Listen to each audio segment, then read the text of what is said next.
بسم اللہ الرحمن الرحیم۔ صرف 5 منٹ کا مدرسہ قرآن و حدیث کی روشنی میں 17 ذی الحجہ۔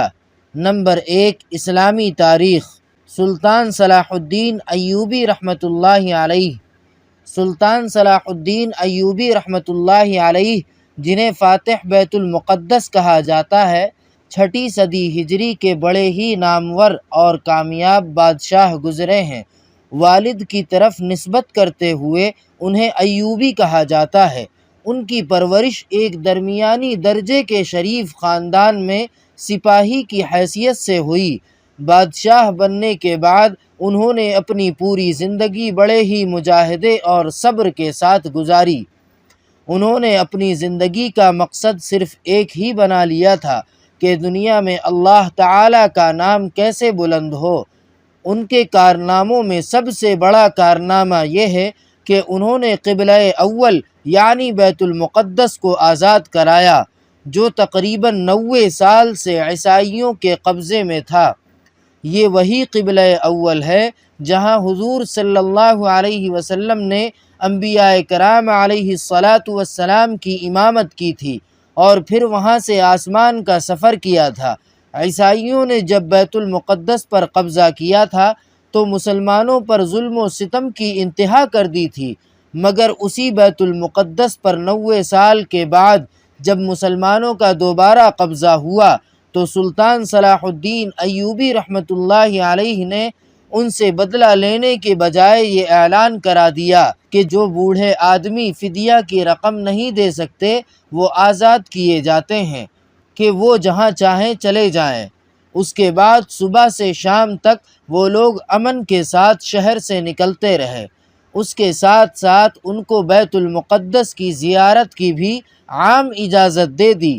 سلطان صلاح الدین ایوبی رحمۃ اللہ علیہ کا یہ وہ احسان و کرم تھا جس کو عیسائی دنیا آج بھی نہیں بھلا سکتی ہے۔ نمبر 2، اللہ تعالیٰ کی قدرت۔ برفیلے پہاڑ۔ بعض اونچے علاقوں اور بلند پہاڑوں پر سرد موسم کی وجہ سے برف جم جاتی ہے اور پہاڑوں کی چوٹی برف سے ڈھک جاتی ہے، جبکہ زمین کی سطح سے بلند اور سورج کے قریب ہونے کی وجہ سے سخت گرمی ہونی چاہیے تھی اور پانی بھی ٹھنڈا ہونے کے بجائے گرم ہونا چاہیے، لیکن اس کے باوجود پہاڑوں پر سخت برف جمی رہتی ہے اور سرد ماحول رہتا ہے۔ یہی نہیں بلکہ جتنا اوپر جائیں اور زیادہ سردی محسوس ہوگی۔ ان پہاڑوں کی چوٹیوں پر برف کا جمانا اور سرد ماحول کا بنانا اللہ کی کتنی عظیم قدرت ہے۔ نمبر 3، ایک فرض کے بارے میں۔ صبح کی نماز ادا کرنے پر حفاظت کا ذمہ۔ رسول اللہ صلی اللہ علیہ وسلم نے فرمایا، جس نے صبح یعنی فجر کی نماز ادا کی وہ اللہ تعالیٰ کی حفاظت میں ہے۔ نمبر 4، ایک سنت کے بارے میں۔ اپنے بچوں سے پیار و محبت کرنا۔ حضرت اقرا بن حابس رضی اللہ تعالی عنہ کی موجودگی میں رسول اللہ صلی اللہ علیہ وسلم نے حضرت حسین رضی اللہ تعالی عنہ کا بوسہ لیا۔ یہ دیکھ کر حضرت اقرا بن حابس رضی اللہ تعالی عنہ نے کہا، میرے 10 بیٹے ہیں، میں نے کبھی کسی کا بوسہ نہیں لیا۔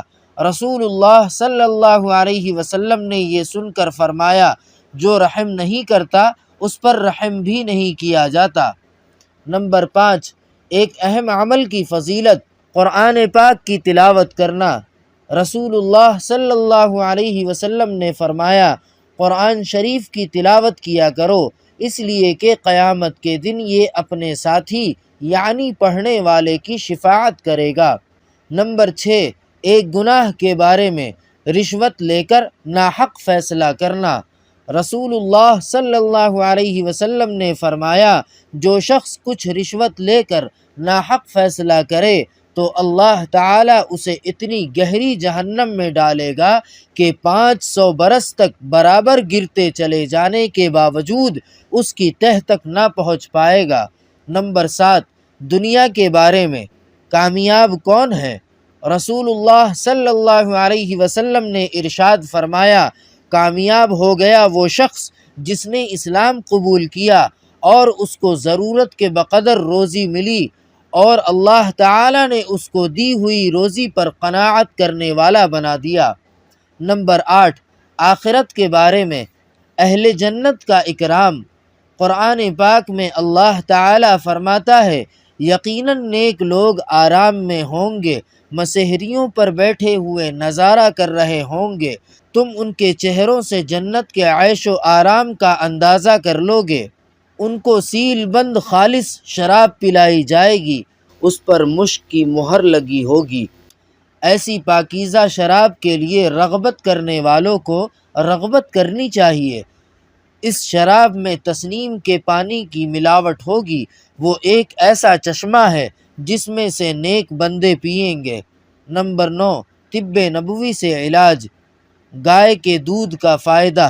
رسول اللہ صلی اللہ علیہ وسلم نے فرمایا، گائے کا دودھ استعمال کیا کرو کیونکہ وہ ہر قسم کے پودوں کو چرتی ہے، اس لیے اس کے دودھ میں ہر بیماری سے شفا ہے۔ نمبر 10، قرآن پاک کی نصیحت۔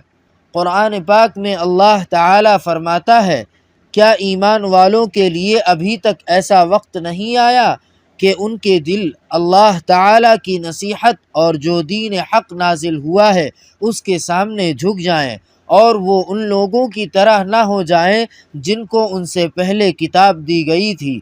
یعنی وہ وقت آ چکا ہے کہ مسلمانوں کے دل قرآن پاک اور اللہ تعالی کی یاد اور اس کے سچے دین کے سامنے جھک جائیں۔